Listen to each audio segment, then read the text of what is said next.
The glass-walled company auditorium buzzed like a live wire as cameras flashed from every angle.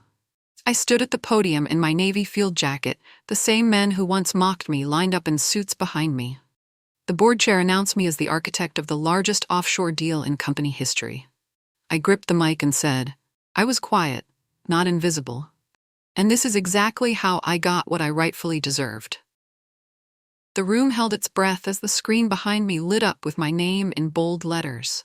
My heart pounded as I looked out at faces that had dismissed me for years. Tucker sat in the front row, his face pale and tight, sweat beading on his forehead despite the air conditioning. Raphael stared at his hands, unable to meet my eyes. The junior engineers I'd mentored beamed with pride from the back rows. This moment felt surreal. 6 months ago, these same people had passed me over for a promotion, whispering that I was too quiet to lead. Now the entire industry would know my name. The cameras kept flashing as I prepared to tell them exactly how I'd turned their biggest mistake into my greatest triumph.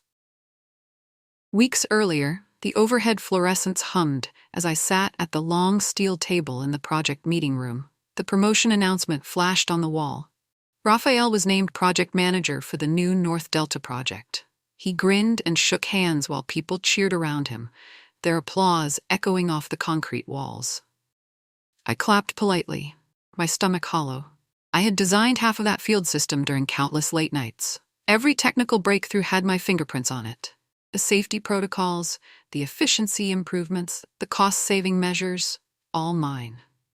Yet Raphael's name would be on the official documents, his signature claiming credit for months of my work. Congratulations, I said to Raphael as people filed out. He barely looked at me, too busy accepting praise from Tucker and the senior staff. The bitter taste in my mouth grew stronger. This wasn't the first time my work had been overlooked, but something about this moment felt different. Maybe it was the way they'd completely ignored my contributions, or how easily they'd erased my efforts. As I gathered my papers, I caught Raphael glancing at my technical notes. He'd been doing that a lot lately, always asking to review my designs. Now I knew why. In the diesel-scented corridor outside, I moved quietly, trying to focus on the specs in my hands. 2 senior managers walked past, unaware I was within earshot.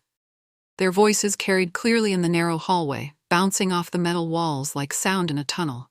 She's brilliant, no question about it, one of them said. But she's too quiet to lead. Raphael has the presence we need for client meetings. You know how these oil executives are. The other laughed. Yeah, she's more of a behind-the-scenes type. Great with numbers, terrible with people. You need personality for management. She's too introverted for the big leagues. Their laughter echoed off the steel walls as my jaw locked tight. I pressed myself against the wall, invisible as always. Too quiet to lead. The words hit like a physical blow. I'd spent 7 years proving my technical skills, thinking that excellence would speak for itself. Apparently, I'd been wrong.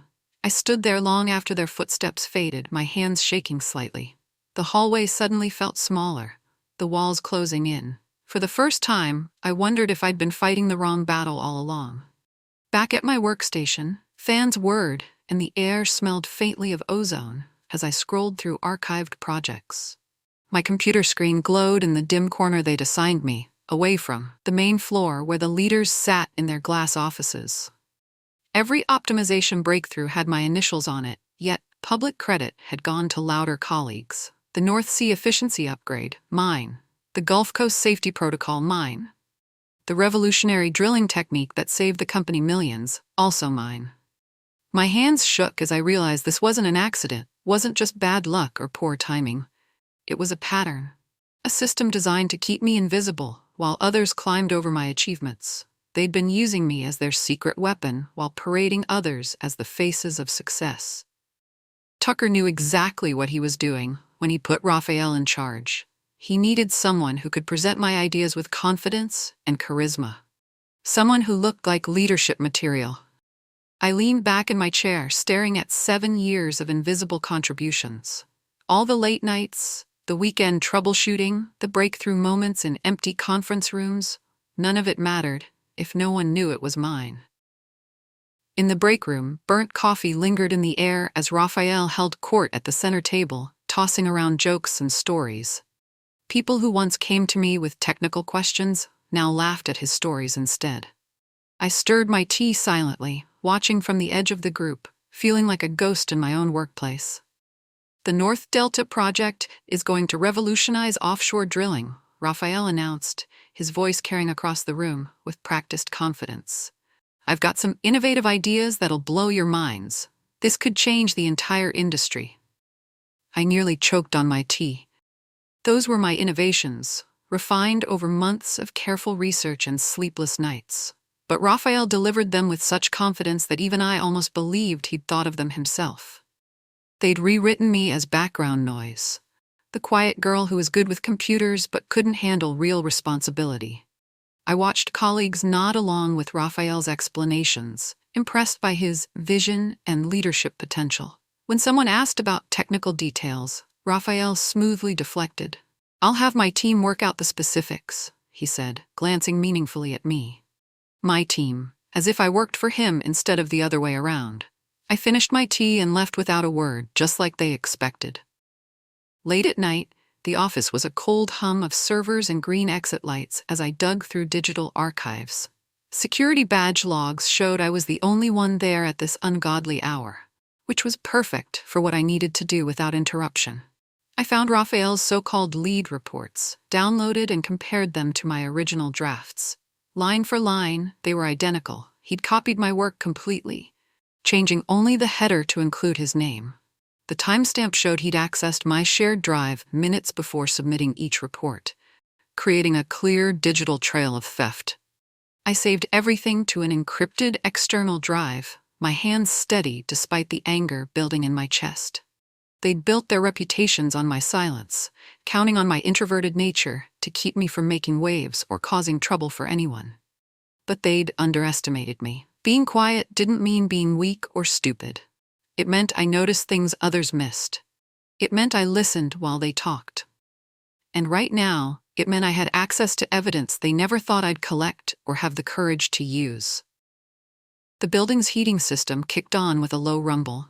I worked through the night, methodically gathering proof of what they'd been doing. The next day, I left my phone recording during a design review, pretending to jot notes while capturing every dismissive word.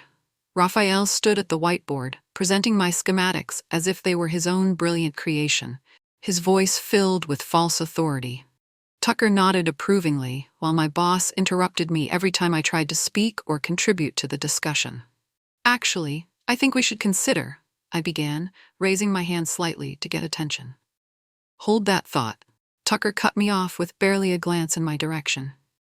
"Raphael, continue with your presentation. We're on a tight schedule today."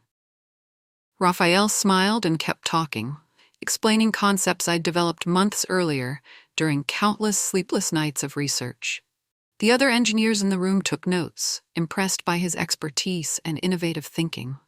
When I tried again to contribute, Tucker held up his hand dismissively, treating me like an interruption rather than the actual creator of the work being presented. That night, I replayed the footage in my dark kitchen, the phone screen casting shadows on the wall. There it was, on tape. Clear evidence of how they silenced my voice while amplifying Raphael's. The way Tucker's tone changed when he addressed each of us. The respect in his voice for Raphael, the dismissal in his voice for me. I watched the recording 3 times, each viewing making me angrier and more determined. They thought my quietness was weakness, but it was actually my greatest strength. While they performed, I observed. While they talked, I documented. I hunted through the HR shared drive the next evening, the air thick with printer toner and mounting dread. The performance evaluation files were password protected, but I'd helped set up the system years ago and knew the common overrides that most administrators used for convenience. My evaluations praised my technical results, but consistently noted that I lacked presence and needed to develop leadership communication skills before being considered for advancement. Meanwhile, Raphael's evaluations praised his natural charisma and strong leadership potential, barely mentioning his actual output or technical contributions to any project. It hit me like a physical blow to read it in black and white, seeing the systematic bias spelled out in official corporate language. Presence outweighed performance in their system. Style trumped substance every single time. Tucker had been rating us on completely different scales, and I'd never even known the game had different rules for different people. I printed both sets of evaluations, highlighting the disparities with a yellow marker. The pattern was obvious once you knew to look for it. They'd been grooming Raphael for leadership while pigeonholing me as a technical specialist, regardless of our actual contributions or capabilities. My hands trembled slightly as I filed the papers. This wasn't just unfair. It was systematic discrimination disguised as performance management. In the parking lot, under buzzing sodium lights, I found Bailey leaning against her car door. She was an older geologist who'd worked her way up through decades in the industry, fighting battles I was only beginning to understand. Her weathered face looked tired but knowing, like someone who'd seen this story play out countless times before. "I trained the guy who became VP," she admitted quietly, glancing around to make sure we weren't overheard by anyone leaving the building. "Spent 5 years teaching him everything I knew about subsurface analysis and risk assessment. Then he got promoted over me because they said I didn't have executive presence." Her words settled like lead in my chest, heavy with the weight of decades of systematic bias. "How long has it been like this?" "Forever," Bailey sighed, her breath visible in the cool evening air. "They don't promote thinkers here, only talkers. The quiet ones do the work, and the loud ones take the credit. I've watched it happen to dozens of good engineers over the years." She pulled out her car keys, then paused. "But you know what I learned? Documentation is everything. If you can prove your contributions, you can change the game. Most people just accept it and fade into the background." Bailey's car door slammed shut, but her words echoed in my mind. I wasn't most people. I was tired of fading into the background while others built careers on my work. At a noisy compressor station the following week, 2 junior engineers caught me alone near the tool shed. The machinery rumbled around us like mechanical thunder, providing perfect cover for the sensitive conversation they clearly needed to have with someone they trusted. "We know it was your design that stopped the blowout risk last month," one of them said, glancing around cautiously to make sure no supervisors were within earshot. "Raphael presented it like his brilliant idea, but we saw your original calculations in the shared folder before he moved them." The other nodded earnestly, his safety helmet bobbing with conviction. "It's been bothering us for weeks. You saved lives with that safety solution, and he's taking all the credit for preventing what could have been a catastrophic accident. It's not right, and we can't stay quiet about it anymore." My heart hammered in my chest. For the first time, I wasn't completely alone in this fight against systematic theft. Someone else had noticed the theft of my work. Someone else cared about the truth beyond office politics and career advancement. "If you need witnesses or anything," the first engineer continued, "we'll back you up. We've got copies of your original emails and timestamps. Raphael tried to delete them from the shared drive, but we saved them first." I felt a surge of gratitude mixed with vindication. My quiet nature had earned me the loyalty of people who actually paid attention to substance over style. While Raphael charmed the executives, I'd been building something more valuable, a network of people who knew the truth. At my kitchen table that weekend, surrounded by rolled schematics and half-drunk coffee, I sketched out a plan. Not revenge. That would be too emotional and easy to dismiss. This had to be procedural, professional, and absolutely bulletproof. I would map every significant design to my authorship and escalate beyond Tucker, straight to the board of directors. The company had clear policies about intellectual property and ethics violations. I just had to present the evidence correctly. I wouldn't shout or make a scene. I'd prove my case with documentation, timestamps, witness statements, and technical analysis. Let the facts speak louder than any personality ever could. My laptop screen glowed in the dim kitchen as I outlined the presentation structure. First, establish the pattern of stolen credit. Second, demonstrate the financial impact of my contributions. Third, show the systematic nature of the discrimination. Finally, provide specific recommendations for correction. The plan felt solid and methodical. Tucker and Raphael had been sloppy because they never thought the quiet girl would fight back. But their carelessness would become my weapon. Every copied file, every stolen idea, every dismissive comment had left digital fingerprints. I built a comprehensive timeline of the last 7 years, pinning every system breakthrough to my original design files. The pattern was undeniable when laid out chronologically, a lattice of my fingerprints across every major success. The safety upgrade that prevented 3 potential accidents. Mine. The cost reduction protocol that saved $12 million. Mine. The efficiency improvement that increased output by 30%. Mine. Every innovation had my name in the metadata, my thinking in the comments, my problem-solving style in the solutions. I printed everything, pages spilling across my apartment floor like evidence in a detective movie. The sheer volume was overwhelming. Hundreds of documents proving 7 years of stolen intellectual property. My invisible legacy was finally becoming visible, at least to me. Each printed page represented hours of work, moments of breakthrough, solutions that had seemed impossible until I found them. This wasn't just about a promotion anymore. This was about recognition for who I really was. I taped the timeline to my wall, connecting innovations with colored string like a conspiracy theorist.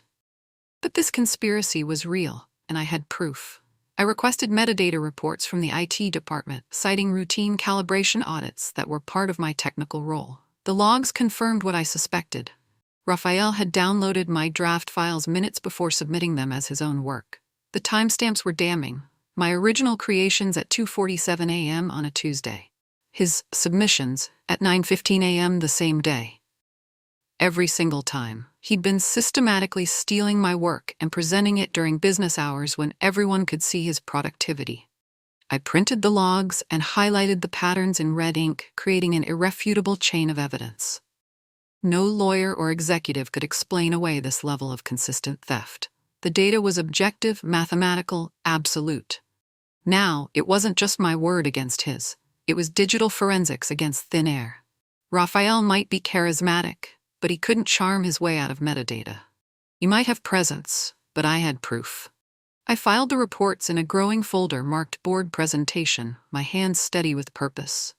They'd chosen the wrong quiet person to underestimate. I spent the next weekend poring over the corporate handbook until my eyes burned. Highlighted clauses on ethics violations, intellectual property theft, and misrepresentation of work contributions formed neat rows on my desk. Section 4.7. Employees must accurately represent their contributions to projects and may not claim credit for work performed by others. Violation carried penalties up to and including termination. Section 8.3. Management personnel are required to ensure accurate attribution of team member contributions in all reports and presentations. Failure to comply was grounds for immediate review. Section 12.1. The company maintains a zero-tolerance policy for theft of intellectual property from colleagues. Such violations warranted investigation by the Board Ethics Committee.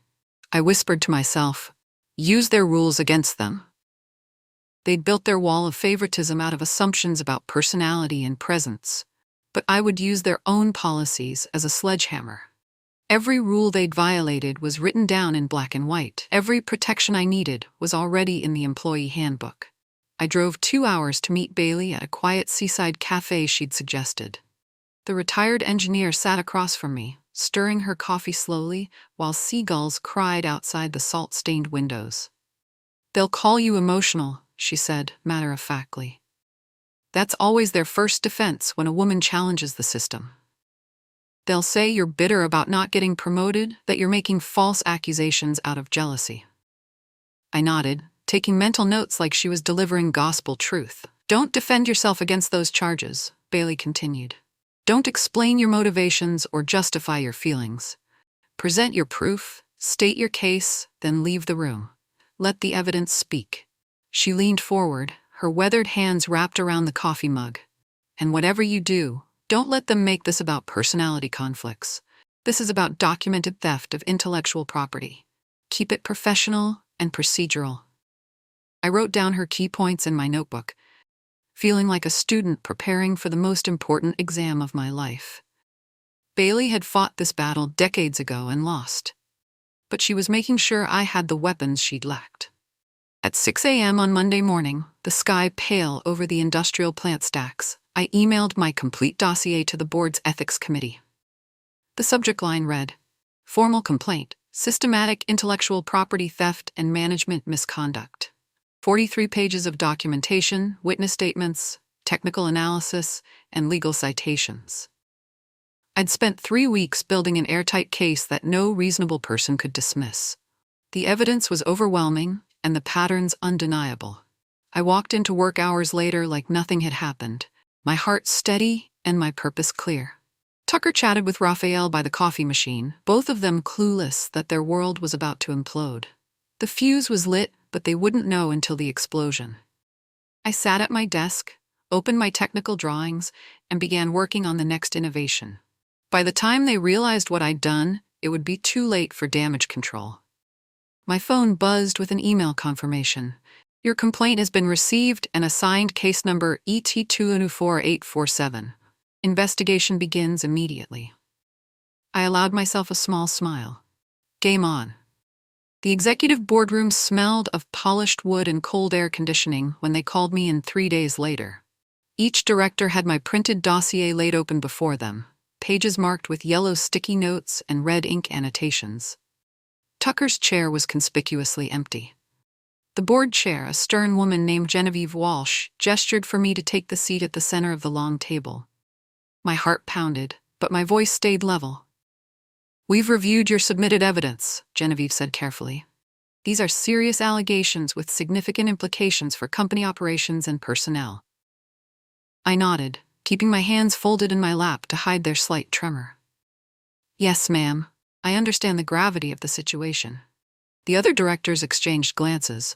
They knew Tucker personally, had worked with him for years.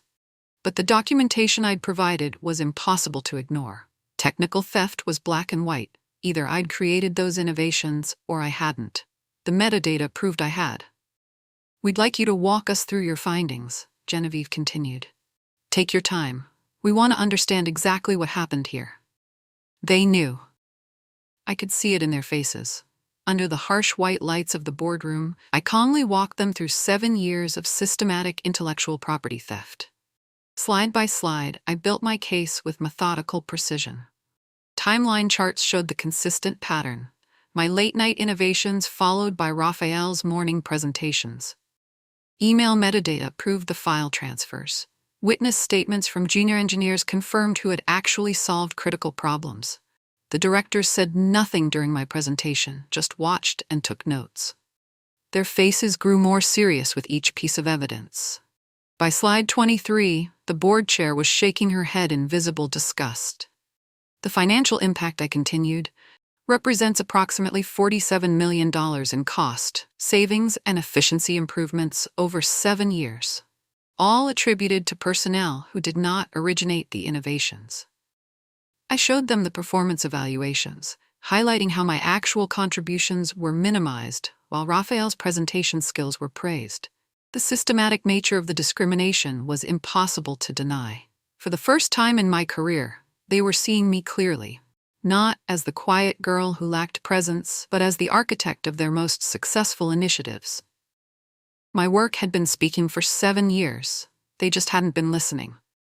Tucker stormed into the boardroom mid-presentation, his face red with anger and panic. He'd obviously been summoned from wherever he'd been hiding since the investigation began. "This is ridiculous," he blustered, not even sitting down. "She's bitter about being passed over for promotion. These are false accusations from someone who can't handle." The board chair cut him off with an icy stare. "Sit down, Tucker. We're not finished here." He froze, jaw clenching as he realized the directors weren't buying his dismissive attitude. The evidence was spread across the table in front of them, impossible to ignore or explain away. "The metadata logs show systematic file theft," Genevieve said coldly. "The technical analysis proves authorship. The witness statements corroborate the timeline. What's your explanation for these facts?" Tucker's bluster crumbled as he scanned the documents. His face went pale as he recognized the scope of what I'd uncovered. This wasn't a personality conflict or a disgruntled employee complaint. This was documented proof of fraud. The myth of his effective management was shattering in real time. I watched his shoulders slump as he realized his career was over. That afternoon, the entire company gathered in the main auditorium for an emergency town hall. The buzz of confused conversations filled the air as people wondered why they'd been called away from their projects. Genevieve took the stage, her expression grave.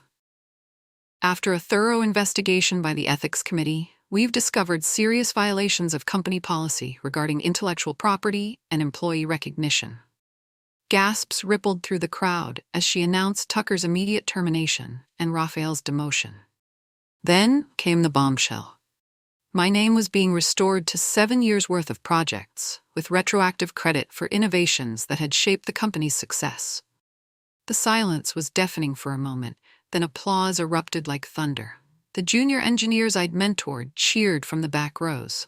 Bailey, who'd somehow gotten word and attended, nodded approvingly from the side aisle. My colleagues stared at me with new recognition. The quiet girl they'd ignored was suddenly revealed as the hidden architect of their biggest achievements. Some looked embarrassed, others impressed.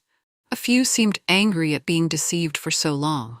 The balance of power had shifted completely, and everyone knew it. Before I could leave the stage, Genevieve held up her hand for silence. The auditorium fell quiet again as hundreds of faces turned toward us. Furthermore, she announced, effective immediately, we're promoting the author of these innovations to Senior Engineering Director, with full authority over the North Delta project and future offshore initiatives. I blinked in stunned shock as cameras flashed from the company newsletter photographers. Senior Director was 3 levels above my previous position and 2 levels above Tucker's former role. I just leaped over everyone who'd held me back. The men who had once laughed about my lack of presence now stared at their shoes. Raphael looked like he wanted to disappear entirely. The junior engineers whooped and cheered from the back of the room. "Congratulations," Genevieve said, shaking my hand as more cameras clicked. "You've earned this recognition through 7 years of exceptional work. We're sorry it took this long to see it clearly." My quiet voice had finally been heard, not through volume, but through undeniable proof. I'd turned their biggest mistake into my greatest opportunity. 3 months later, I led delicate negotiations with Nordex Corporation for a massive offshore exploration contract. The conference room smelled of expensive cologne and nervous tension as executives from both companies argued over technical specifications. While they debated, I stayed calm and surgical in my responses. Every question they raised, I answered with precise technical knowledge. Every concern they voiced, I addressed with innovative solutions. This wasn't about personality or presence. This was about expertise. "Your safety protocols are revolutionary," the Nordex CEO admitted after reviewing my presentation. "We've never seen risk mitigation at this level of sophistication." I closed the deal for $1.2 billion, the largest contract in company history. The room erupted in handshakes and congratulations as stock prices soared in real time on executives' phones. My name hit every industry headline that week. Engineering prodigy lands record deal. The quiet revolutionary who changed offshore drilling. From overlooked to industry leader, the rise of an unlikely executive. For the first time, I wasn't hiding behind someone else's presentation. My voice, my ideas, my innovations were front and center. Offers flooded my inbox from rival companies waving blank check salaries. Recruiters called daily, with promises of CEO positions and unlimited research budgets. The industry press called me the woman who rewrote the power map in engineering. The board countered with their own staggering offer. Executive Vice President of Global Operations, a salary that made my head spin, and equity that would make me one of the company's largest shareholders. "You built this success," Genevieve told me during the negotiation. "We'd be fools to let you walk away." I accepted their offer, but with conditions. I wanted authority to restructure the evaluation system that had held me back. I wanted mentorship programs for overlooked engineers. I wanted systematic changes to prevent what happened to me from happening to others. They agreed to everything. Suddenly, I wasn't just successful. I was powerful enough to reshape the culture that had tried to silence me. My quiet nature had become my greatest asset, allowing me to build something sustainable rather than just loud. With my new authority, I systematically dismantled the old presence evaluation system that had kept talented people in the shadows. Technical contribution became the primary metric for advancement, with leadership communication as a teachable skill rather than an innate requirement. I launched a comprehensive program, recruiting, training, and sponsoring women and introverted engineers who'd been overlooked by traditional corporate culture. The once male-dominated corridors began humming with new voices and fresh energy. "You're changing everything," Bailey told me when I invited her back as a consulting advisor. "The quiet revolution is finally happening." Within 6 months, our innovation output increased by 40% as previously silenced voices began contributing ideas. The company's reputation shifted from an old boys' club to an industry leader in inclusive excellence. I promoted the junior engineers who'd supported me during my investigation. Their loyalty was rewarded with leadership opportunities they'd never have received under the old system. They became my allies in creating a culture where contribution mattered more than charisma.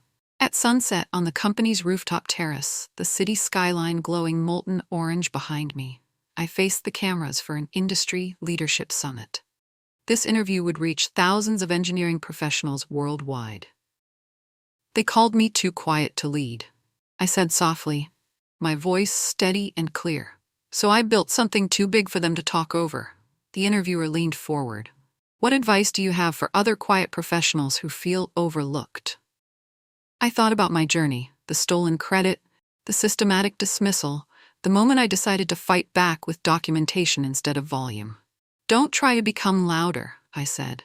"Become more precise. Gather your proof. Build your case. Let your work speak so clearly that they can't ignore it anymore." The camera captured my words as the sun set behind us, painting the sky in shades of victory. My name was finally the loudest in the industry, not through shouting, but through substance that demanded to be heard.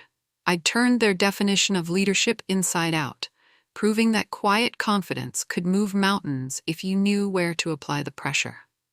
And the whole world finally knew my name.